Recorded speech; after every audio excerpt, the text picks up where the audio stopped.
वो कहते हैं ना, जब जब धरती पे बुरी शक्तियों ने अपना फन फैलाया है और इंसानियत को तकलीफ पहुंचाई है, तब तब ईश्वरीय शक्ति ने किसी न किसी रूप में जन्म लिया है, बुराई का अंत किया है और इंसानियत को फिर से जिंदा किया है। जी हाँ दोस्तों, मैं हूँ कल्पना और मैं स्वागत करती हूँ आप सभी का मेरे इस चैनल पर, जिसका नाम है कहानी बाय कल्पना। आज पूरा देश क्रिसमस के त्यौहार को बड़े धूमधाम से मना रहा है, तो मैंने सोचा क्यों ना मैं भी जीसस के जन्म की ये कहानी आप सबको सुनाऊं। एक समय की बात है, नजरत गांव में एक लड़की रहती थी जिसका नाम था मरियम। मरियम को लोग प्यार से मैरी बुलाते थे। मैरी बहुत अच्छी लड़की थी। उसका स्वभाव बहुत मृदु था। वो सबके प्रति करुणा रखती थी और ईश्वर के प्रति उसकी बड़ी आस्था थी। उसका विवाह जल्द ही जोसेफ नाम के एक लड़के से होने वाला था। एक दिन मैरी अपने कमरे में सो रही थी। उसे कुछ आवाज़ें सुनाई दी, तो मैरी ने सोचा ये किस चीज़ की आवाज़ है। ये आवाज़ सुन के मैरी उठ बैठी और उसने देखा उसके कमरे में एक पीले रंग की रोशनी जो बहुत तेज चमक रही है। ये देख के मैरी थोड़ी घबरा गई। तभी उसने देखा उस रोशनी में से एक देवदूत प्रकट हुए। मैरी ने कहा, आप कौन हो? देवदूत ने कहा, घबराओ नहीं मैरी, मैं ईश्वर का दूत गैब्रियल हूँ। मैं तुम्हारे लिए एक संदेशा लेके आया हूँ। मैरी ने कहा, क्या संदेशा है? गैब्रियल ने कहा, मैरी, ईश्वर ने एक बड़े महान कार्य के लिए तुम्हें चुना है। तुम्हारे गर्भ से एक पुत्र पैदा होगा जो ईश्वर का पुत्र होगा, इस दुनिया का तारनहार होगा। तुम उस बच्चे को जन्म दोगी। ये सुन के मैरी थोड़ा घबरा गई और कहने लगी कि ये कैसे संभव है?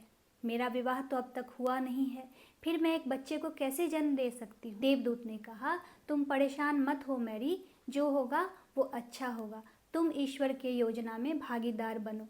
मैरी ने कहा, जो ईश्वर मुझसे चाहते हैं मैं ज़रूर करूँगी और मैं ईश्वर की आभारी हूँ कि उन्होंने इतने बड़े महान कार्य के लिए मुझे चुना है। ऐसा कहने के बाद देवदूत वहाँ से चले गए।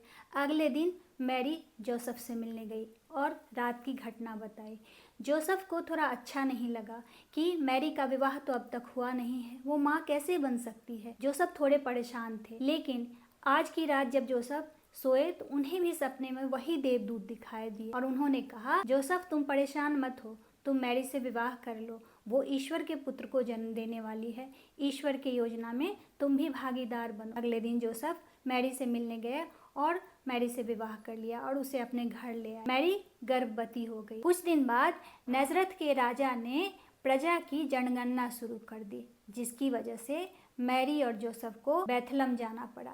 नजरत से बैथलम की दूरी बहुत ज़्यादा थी। पैदल का रास्ता था। जिनके पास घोड़ा गाड़ी थी या फिर गधा था वो वैसे जाते थे, अदरवाइज पैदल का ही रास्ता तय करना पड़ता था। मैरी और जोसेफ भी यात्रा पर निकल पड़े। लगभग एक हफ्ता का सफ़र तय करने के बाद वो लोग बैथलम पहुंच गए। जब वो लोग बैथलम पहुंचे, मैरी का प्रसव पीड़ा शुरू हो गया था। रात का समय था। जोसेफ ने मैरी को एक पेड़ के नीचे बिठाया और घर घर जाके रात में आश्रय देने की बात करने लगे, लेकिन कोई भी उनको अपने घर में जगह नहीं दिया, जिसकी वजह से जोसेफ बहुत परेशान हो गए। वो लौट के मैरी के पास आए और बोले, कोई हमें शरण नहीं दे रहा है। मैरी ने कहा, आप चिंता मत कीजिए, ईश्वर हमारे साथ हैं, सब अच्छा होगा। तभी उन्हें एक खाली तबेला दिखाई दिया। मैरी और जोसेफ उस तबेले में चले गए। जोसेफ ने सूखी घास से एक बिछौना तैयार किया और उस पर मैरी को लिटा दिया। मैरी की प्रसव पीड़ा बहुत तेज हो चुकी थी और उस रात पूरे आसमान में तारे चमक रहे थे।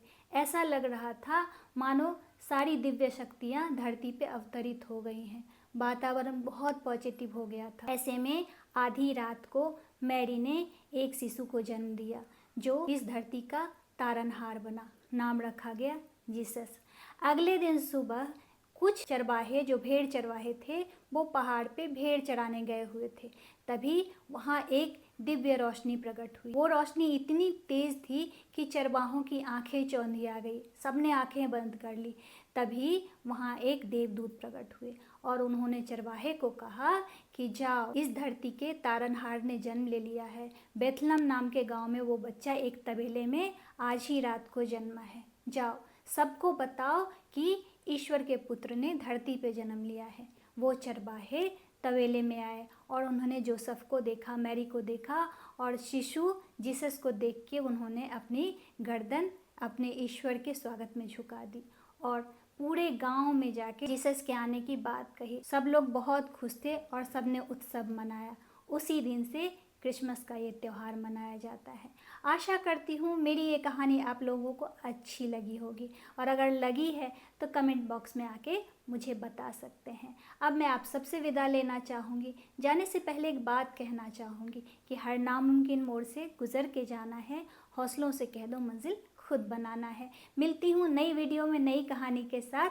तब तक के लिए आप सबको मैरी क्रिसमस एंड जय हिंद।